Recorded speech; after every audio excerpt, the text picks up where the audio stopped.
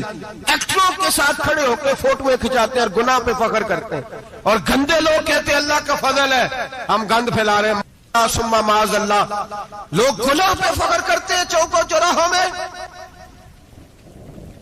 محمد بن قاسم آئے ہندوستان پہ راجہ دہر کے مقابلے میں، نوجوان میری طرف دیکھیں اور صحیح ہو کے بیٹھے، خاصے صحیح ہو کے بیٹھے، تقریر نہیں کر رہا، جذبات کا. میرے جذبات سنیں، دل کے پھپولے جل رہے ہیں سینے کے داغ سے. اللہ کی قسم روح کی گہرائی سے بات کر رہا ہوں، وہ بات کر رہا ہوں جو سینہ کہہ رہا ہے کہ پھٹ جائے اور کہنا نہ پڑے. قرآن و حدیث پڑھتے ہیں اور پھر اپنا حال دیکھتے ہیں تو لگتا یہ ہے کہ عذاب قریب آ گیا ہے، لگتا ہے زمین پھٹنے والی ہے، آسمان گرنے والا، لگتا ہے قریب آ گیا ہے سارا کچھ. سمجھے کیا عرض کر یہ بات اگر آپ سمجھ گئے تو قیمت وصول ہو گئی. اس کو سمجھ گئے تو سمجھ لیں آپ کے مزاج کے اندر اللہ نے تبدیلی پیدا کر دی. محمد بن قاسم 18 سال کا جوان، ایک عورت کی عزت پر راجہ دہر ہندو نے حملہ کیا، محمد بن قاسم بچانے آئے. جب ہندوستان آئے فوج تھوڑی تھی، علاقہ تھوڑا تھا، راجہ دہر کی فوج بہت زیادہ، اور پھر اپنا عرب چھوڑ کے یہاں آ کے ہندوستان میں اس کے علاقے میں اس پہ حملہ کرنا، حالات خراب تھے. محمد بن قاسم پریشان ہے. ایک بزرگ نے دیکھا، کہنے لگے پریشان کیوں ہو؟ کہنے لگا سوچتا ہوں علاقہ بھی اس کا، فوج بھی اس کی، میرے فوجیوں کو تو رستوں کا بھی نہیں پتا، کیسے جنگ کریں گے، کدھر سے آئیں گے، اور پھر ہمیں زبان بھی نہیں آتی، کیسے کام ہوگا، ڈر رہا ہوں. 2-4 دن گزرے تو محمد بن قاسم اشاش بشاش ہو گئے.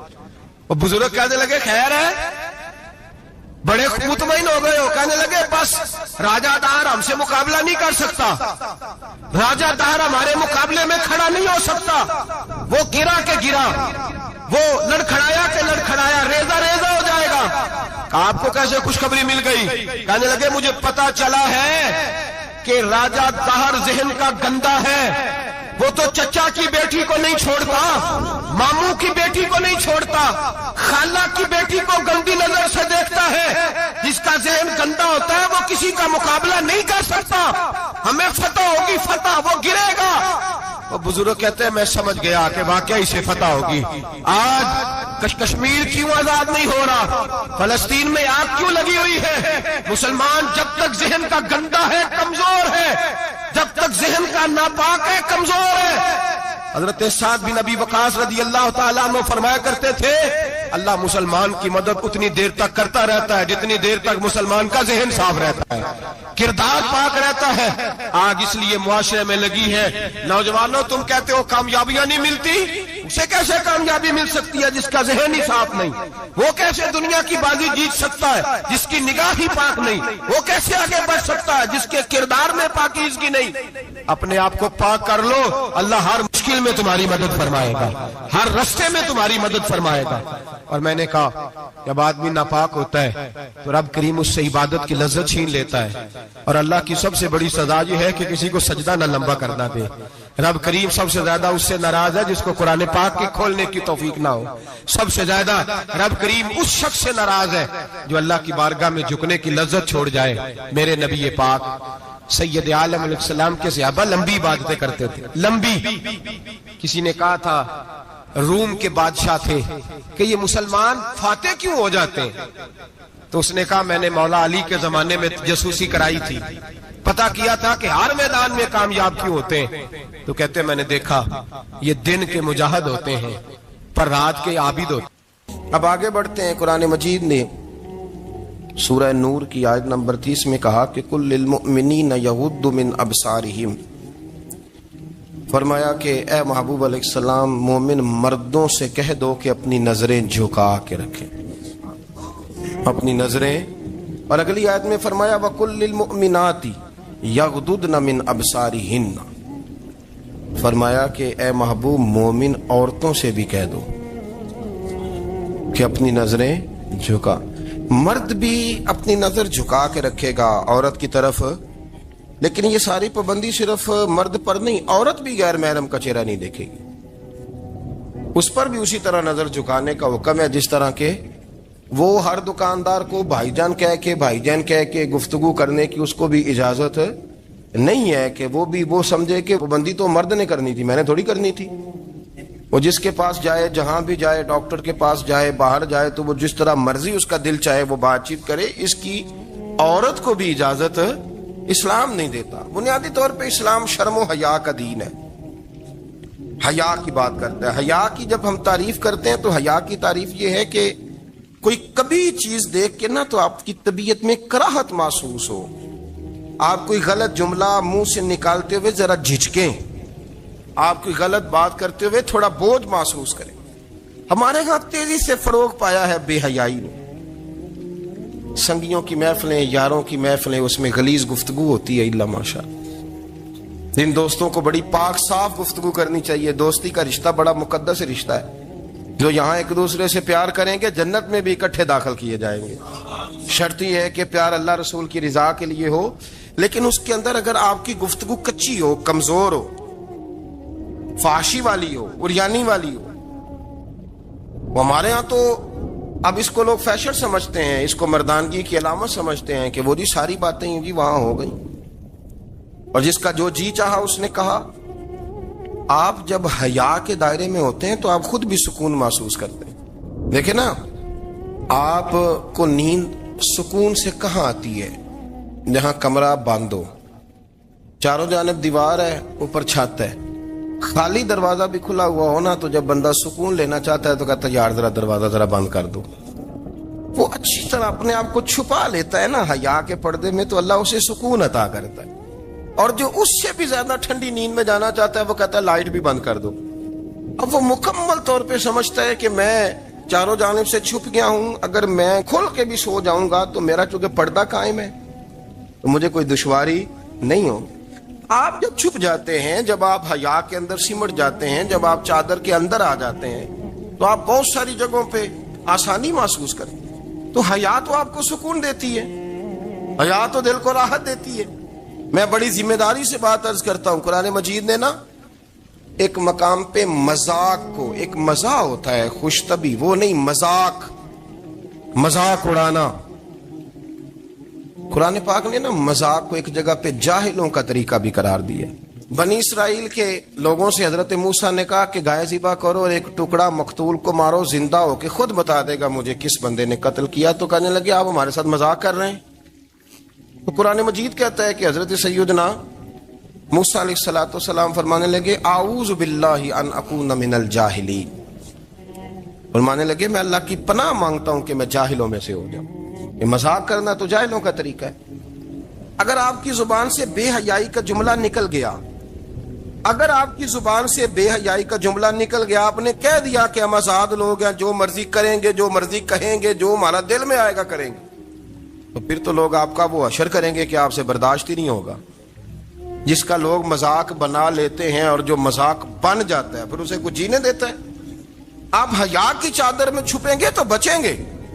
اگر آپ نے اپنا مذاق بنوا لیا یہ کہہ کے کہ میں نے مرضی کرنی ہے، پھر یاد رکھنا چھپنے کو جگہ نہیں ملے گی، پھر تکلیف میں آ جائیں گا، پھر بہت بڑی اذیت کا شکار ہو جائیں.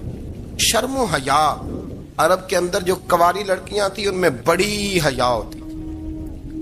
الحمدللہ میں بڑے فخر سے کہتا ہوں کہ میرے پنجاب کی، میرے پاکستان کی بیٹیاں بھی 20 دفعہ ان کا ابا کہے تیری شادی کرنی ہے تو وہ آنکھ نہیں اٹھا پاتی آج بھی. یہ تو وہ چند لوگ ہیں جو کہتے ہیں ہم ہائی کلاس ہو گئے، ہمیں نہیں پتا کہ وہ روشن خیال ہو گئے ہیں کہ روغن خیال ہو گئے، پتہ نہیں کدھر چلے گئے. ورنہ ہماری بیٹیاں آج بھی جب ان سے ان کا باپ، ان کی ماں بات کرتی ہے تیری شادی کی، تو وہ تو شرم کے ساتھ پچھلے سے پچھلے کمرے میں چھپتی ہیں. یہ اللہ نے فضل کیا ہوا ہے اس ملت پر. تو عرب کی لڑکی بڑی حیا والی ہوتی تھی، اس سے کوئی بات کرنی پڑتی تھی تو 20 دفعہ بات کی جاتی، پھر بھی وہ عورت چھپتی پھرتی تھی. حضرت عائشہ صدیقہ رضی اللہ تعالیٰ عنہ فرمانے لگیں میرے نبی پاک صلی اللہ علیہ وسلم عرب کی کواری لڑکیوں سے بھی زیادہ حیا کرنے والے تھے۔ قاضی اعجاز مالکی نے، شیخ عبدالحق محدث دہلوی نے، دیگر بزرگ جو سیرت نگار گزرے انہوں نے لکھا ہے کہ نبی پاک صلی اللہ علیہ وسلم کے اندر 100 مردوں سے زیادہ طاقت تھی، 100 مردوں سے زیادہ طاقت۔ اب جو بات کہنے لگا ہوں، جو نتیجہ دینے لگا ہوں، اس پر خاص توجہ آپ فرمائیں گے۔ ذرا فکری طور پر، نظریاتی طور پر ایک چیز کو سمجھیے۔ ہم سمجھتے ہیں کہ جوان لڑکا ہے جی جو مرضی کرے، عمر ہے جی۔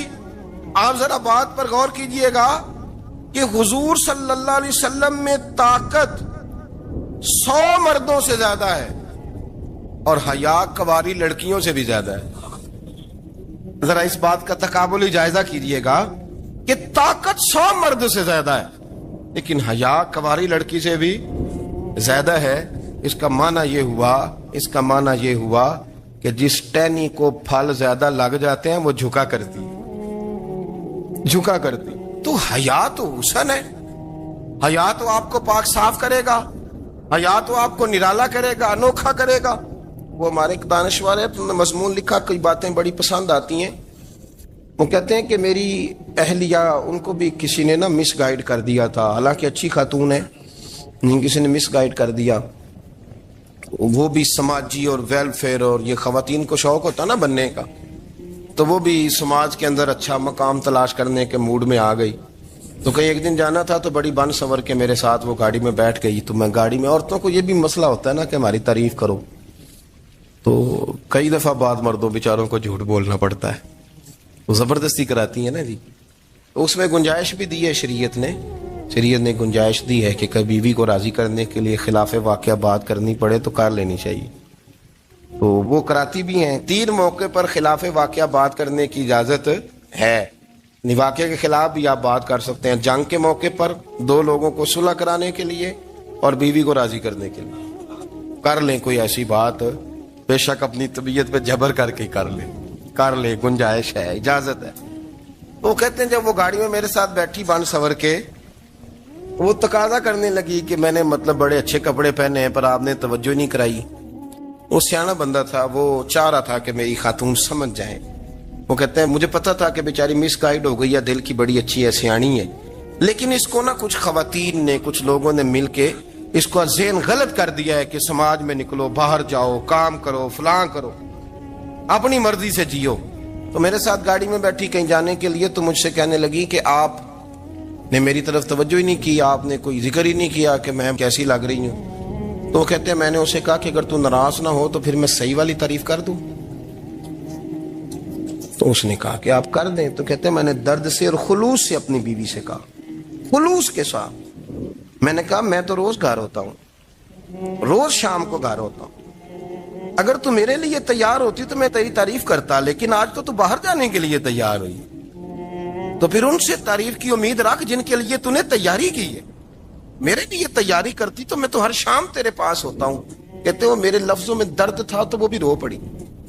تو کہنے لگی آپ گاڑی روک دیں، مجھے باہر جا کے کسی کو راضی نہیں کرنا، میں نے اسے راضی کرنا ہے جس کو رب کریم نے میرا شوہر بنایا اور میرے لیے منتخب کیا ہے، میرے ماں باپ کو۔ میں واپس لوٹتی ہوں۔ یہ ایک پہلو ہے سلگتا ہوا، اس کو سمجھا جائے۔ رسول کریم صلی اللہ علیہ وسلم عرب کی کواری لڑکیوں سے زیادہ حیا والے تھے، کواری لڑکیوں سے زیادہ حضور حیا فرمایا کرتے تھے۔ جب خانہ کعبہ کی مکہ شریف میں تعمیر ہو رہی تھی نا، اہل عرب اس کو تعمیر کر رہے تھے، تو نبی پاک صلی اللہ علیہ وسلم اپنے چچا حضرت عباس کے ساتھ خانہ کعبہ کی تعریف میں مصروف تھے۔ تو عرب کے لوگ چونکہ لمبا کرتا پہنتے تھے پیروں تک، تو نیچے اگر کسی وقت کوئی چیز نہیں بھی ہوتی تھی تو کسی کو وہ نظر نہیں آتی تھی، چونکہ پردہ رہتا تھا، لمبا کرتا پہنا ہوا ہوتا تھا۔ تو جب بچے، سرکار کی عمر مبارک بھی ابھی تھوڑی تھی، تو اس طرح بچے جب نکلتے تو وہ کئی دفعہ اپنی تہمت اتار دیتے نیچے سے، اور کوئی مزدوری کرنے لگتے تو 3-4 طے کر کے تہمت کی کندھے پہ رکھ لیتے، جس طرح کبھی دیہاتوں میں لوگ کپڑا سر پہ رکھتے تھے کہ اوپر اگر کوئی وزنی چیز رکھیں گے تو وہ تکلیف نہیں دے گی۔ نبی پاک صلی اللہ علیہ وسلم بھی سب لوگوں کے ساتھ خانہ کعبہ کی تعمیر میں شامل تھے۔ تو حضرت عباس رضی اللہ تعالیٰ عنہ نے کہا حضور سے، ابھی اللہ نے نبوت بھی نہیں فرمایا تھا، بھتیجے آپ بھی تامد اتاریے، یہ صحیح مسلم میں حدیث موجود، اور اس کو کندھے پہ رکھ لیجیے، آپ اینٹیں اٹھا اٹھا کے لا رہے ہیں تو ذرا آپ کو تکلیف نہیں ہوگی۔ تو سرکار دو عالم صلی اللہ علیہ وسلم سے یہ بات کہی، اور پھر جلدی سے حضور کی تامد کو نکال کے نا، حالانکہ لمبا کرتا پہنا ہوا ہے، تو وہ جیسے ہی ان کے کندھے پہ رکھا اینٹیں رکھنے کے لیے، تو سرکار تو زمین پہ گر گئے، بے ہوش ہو گئے، آنکھیں آسمان کی طرف، اور پھر حضور پکار رہے ہیں، آزاری آزاری آزاری، میرا تامد دے دو، میرا تامد دے دو۔ کبھی کوئی شخص اس وجہ سے بھی بے ہوش ہوا ہے کہ میرے وجود سے کپڑا اتر گیا ہے؟ حالانکہ سرکار پر وہ بے ہوشی بھی نبی پاک کا وہ جو غلبہ ہے نا شرم و حیا کا، اس کی وجہ سے ہو، ورنہ تو حضور فرماتے ہیں کہ میری آنکھیں سو جاتی ہیں، دل تو میرا اس عالم میں بھی جاگتا رہتا ہے۔ تو سرکار زمین پہ تشریف لے آئے، آنکھیں میرا تامد دے دو، میرا تامد دے دو، تو جلدی سے انہوں نے تامد دیا، تو حضور نے باندھ لیا۔ پھر طبیعت مبارک میں تسلی ہوئی، یعنی ہم اس رسول کے غلام ہیں کہ جن کے تو وجود سے کپڑا اتر جائے تو حضور برداشت نہیں کرتے، قبول نہیں فرماتے، تکلیف شروع ہو جاتی۔ لیکن یہاں نوجوان ہیں اور بڑا قد کاٹ ہے اور بڑے بڑے سمجھدار لوگ ہیں، گرمی آتی ہیں تو شارٹ کپڑے پہن کے گھومتے ہیں، ان کو خیال نہیں کہ یہ وہ والا لباس ہے جو باہر تو کیا گھر میں اماں کے سامنے نہیں پہننا چاہیے، بہنوں اور بیٹیوں کے سامنے نہیں پہننا چاہیے۔ آپ کی گفتگو میں شرم و حیا ہو، آپ کے لب و لہجے کے اندر حسن ہو۔ آپ کو پتہ ہے نبی پاک صلی اللہ علیہ وسلم نے فرمایا میری امت میں سب سے زیادہ حیا کرنے والے عثمان غنی ہیں، عثمان غنی سب سے زیادہ حیا کرنے والے۔ آپ فرمایا کرتے تھے جب سے حضور کا چہرہ دیکھا ہے میں نے کبھی اپنی شرمگاہ بھی نہیں دیکھی، میں نے آنکھوں کا وضو نہیں توڑا، اور جب سے حضور کے دست مبارک میں نے بیعت کے لیے سیدھا ہاتھ بڑھایا تو پھر سیدھا ہاتھ میں نے کبھی گندگی کو نہیں لگایا۔ حیات، آپ باتھ روم کے اندر بھی غسل فرماتے تھے تو کپڑوں سمیت کرتے تھے۔ کسی نے کہا حضرت جی واش روم کے اندر کیوں نہیں کپڑے اتارتے؟ آپ فرمانے لگے باہر بندوں سے حیا کرتا ہوں، اندر جاتا ہوں تو رب سے حیا آنی شروع ہو جاتی، وہ تو دیکھ رہا ہے نا۔ تو میں جو بات آپ کی خدمت میں عرض کرنا چاہتا ہوں اس کو آپ سمجھیے گا میرے عزیز، کہ شرم والا مزاج، گفتگو بھی شرم والی، آنکھیں بھی شرم والی، لباس بھی شرم والا، دوستی یاری بھی شرم والی، بہت ساری ایسی باتیں۔ دیکھیں نا آپ ذرا، میں نے کہا کہ باتوں کو سن کے گزر نہ جایا کریں، اس کی گہرائی پر غور کریں۔ حضور علم کا سمندر ہے، سرکار سے زیادہ علم دنیا میں کسی کے پاس موجود نہیں ہے، اور صحابہ کو موقع ملا ہوا ہے اس سمندر سے فیض لینے کا، لیکن ان کی حالت یہ ہے کہ حضرت علی المرتضیٰ فرماتے ہیں 14 دن گزر جاتے، حضور سے کوئی سوال پوچھنا ہوتا تھا پر میں شرم کے مارے نہیں پوچھ پاتا تھا۔ 14 دن بخاری شریف میں موجود ہے۔ ایک دن نبی پاک صلی اللہ علیہ وسلم نے پوچھا صحابہ سے کہ وہ کون سا درخت ہے جس کے پتے نہیں گرتے، اور وہ درخت اس طرح ہے جس طرح مومن ہوتا ہے، وہ درخت میرے مومن کی طرح بتاؤ۔ حضرت عبداللہ ابن عمر فرماتے مجھے پتا تھا کہ وہ کھجور کا درخت ہے، لیکن چونکہ ابو بکر صدیق بھی بیٹھے ہیں، عمر فاروق بھی بیٹھے ہیں، مولا علی بھی بیٹھے ہیں، عثمان غنی بھی بیٹھے ہیں، اتنے جید لوگ بیٹھے ہیں، تو مجھے حیا آتی تھی کہ میں کیوں جواب دوں۔ کہتے سرکار نے کئی دفعہ پوچھا، لوگوں نے کئی اور درخت بتائے، پر فرمایا تمہارا جواب درست نہیں ہے۔ آپ حیا کے اس پہلو پر غور کریں کہ سوال کا جواب آتا ہے، سوال کا جواب، یعنی مجھے سوال کا جواب آتا اور پھر میں دوں نہ، مجھے بدہضمی نہ ہو جائے گی؟ یہ کیسے ممکن ہے کہ میری رات گزر جائے، مجھے پتا بھی تھا اور میں نے بتایا نہیں؟ بہت سارے لوگ آ کے بہت ساری باتیں بتاتے ہیں، بہت ساری باتیں وہ سمجھاتے ہیں، تو ہم غور سے ان کا چہرہ دیکھنے لگ جاتے ہیں، کہتے ہیں یار اس کا تو دعویٰ تھا کہ میں سمجھنے آتا ہوں، یہ تو ہمیں سمجھا رہا ہے، چلو الحمدللہ ہم سمجھنے کو تیار ہیں۔ لیکن میرے عزیز پتہ بھی ہے جواب کا، علم بھی ہے، لیکن فرماتے ہیں میری حیا نے مجھے اجازت نہ دی کہ میں جواب دوں۔ آپ فرماتے ہیں پھر حضور سے صحابہ نے عرض کی کہ یا رسول اللہ آپ ہی بتا دیں وہ درخت کون سا ہے، تو حضور نے فرمایا بھئی وہ کھجور کا درخت ہے۔ تو آپ فرماتے ہیں میں دل ہی دل میں کہہ رہا تھا کہ الحمدللہ میرا جواب درست ہے، حالانکہ میں نے جواب دیا ہی نہیں۔ تو لفظوں میں حیا، جملوں میں حیا، آنکھوں میں حیا، اٹھنے میں حیا، بیٹھنے میں حیا، چلنے میں حیا ایک خوبصورت حسن ہے، اور نبی پاک صلی اللہ علیہ وسلم نے فرمایا جب تو بے حیا ہو جائے نا پھر تو آزاد ہے، پھر تو جو مرضی کا۔ پھر تو جو اس لیے بزرگ جب کسی کو بے حیا کہتے تھے نا، اللہ اکبر، اور جب کسی کو کہتے تھے نا یہ بے حیا ہے تو لوگ سمجھتے تھے کہ کوئی ہلکی سی بات کر دی، لیکن ان کا معنی یہ ہوتا تھا کہ بس بھائی اب اس کے ساتھ کوئی کلام کرنے کی ضرورت ہے، اس کو اب اصلاح کی ضرورت نہیں، یہ بے حیا ہے۔ کیا معنی کہ اب یہ جو اس کے دل میں آئے گا وہ کرے گا، جو اس کی طبیعت چاہے گی وہ کرے گا، اب یہ کسی پہلو بھی قابو آنے کو تیار ہے، بے حیا ہو گیا۔ بے حیائی بہت بڑا عیب ہے، اور جو لوگ کہتے ہیں کہ ہمیں بالکل آزادی ہونی چاہیے، ہمارا اپنا جسم ہے تو ہماری اپنی مرضی چلے گی۔ ایک وزیر صاحب ہیں، پتہ نہیں میں ان کو جانتا تو نہیں، انہوں نے سینٹ میں تقریر کی ہے، میں نے ان کی بات سنی ہے، اس نے کہا نہیں نہیں بھائی، جسم رب کا ہے تو مرضی بھی تو رب کریم کی چلے گی، اور مرضی بھی اللہ کی۔ یہ مجھے تھوڑا سا مسئلہ ہے جسم پر، کبھی کبھی مجھے کثرت سفر سے الرجی ہو جاتی ہے۔ میرے ساتھ لوگ نا دل سے پیار کرتے ہیں، شاید ہی کوئی اچھا ڈاکٹر ہو جس تک میرے سنگی مجھے لے کے نہ گئے ہوں، پر جسم اللہ کا ہے نا، مرضی بھی جب چاہے گا صحت دے گا۔ کیوں کچے کاموں میں لوگ پڑ گئے، کیوں غلط لوگ سوچ میں پڑ جاتے ہیں، یہ اسی کا ہے۔ اور جب وہ چاہے گا، آپ اس بات کو اچھے طریقے سے سمجھ لیں کہ جو اپنی مرضی چوکوں چوراہوں میں کر رہے ہوتے ہیں نا، جو مرضی گندمند، وہ جانور ہوتے ہیں، وہ جانور ہوتے ہیں جو نہ چونک دیکھتے ہیں نہ گلی دیکھتے ہیں، نہ انہیں پتہ ہوتا ہے کہ جگہ کون سی ہے۔ وہ انسان، میں نے کہہ دیا جو میں نے کہنا تھا، میں نے کہہ دیا، وہ جانور ہوتے ہیں۔ اور جو کچھ انسان ہوتے ہیں نا، ان کے اندر کچھ نہ کچھ پھر شرم حیا بھی ہوتی ہے۔ وہ چوکوں چوراہوں میں وہ حرکتیں اور وہ کام نہیں کرتے جو جانور کرتے ہیں۔ ان کے لیے بڑے پردے ہوتے ہیں، ان کے لیے بڑی باتیں ہوتی ہیں، ان کے لیے بڑا کچھ ہوتا ہے۔ جو بالکل آزاد ہو جائے، کوئی پتہ نہ ہو کس وقت کیا کہنا ہے کیا کرنا ہے، تو پھر وہ دائرہ انسانیت سے خارج ہو جاتا ہے۔ ہم آپ کو کیا دعوت دیں؟ آپ تو وہ باتیں کر رہے ہیں جو اسلام کا انسانیت کے حق میں بھی ٹھیک نہیں، آپ تو وہ والی باتیں کر رہے ہیں جن کا انسانیت بھی تقاضا نہیں کرتی کہ یہ باتیں ہونی چاہیے۔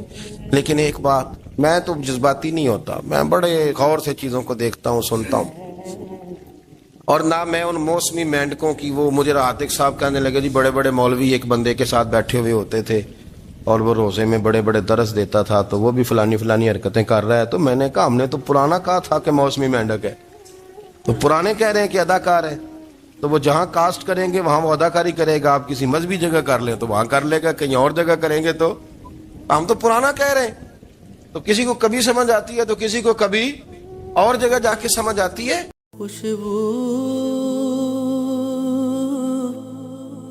ہے جو عالم میں تیری ہے، گلے چیدہ قسموں سے بیان تیرے اوصاف حمیدہ، خوشبو ہے دو عالم میں، خوشبو ہے دو عالم میں تیری گلے چیدہ، تجھ سا کوئی آیا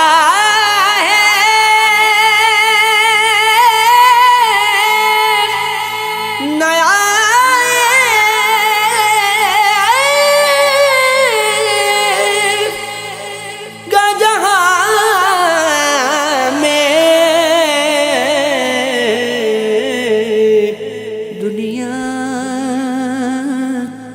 ہے گواہی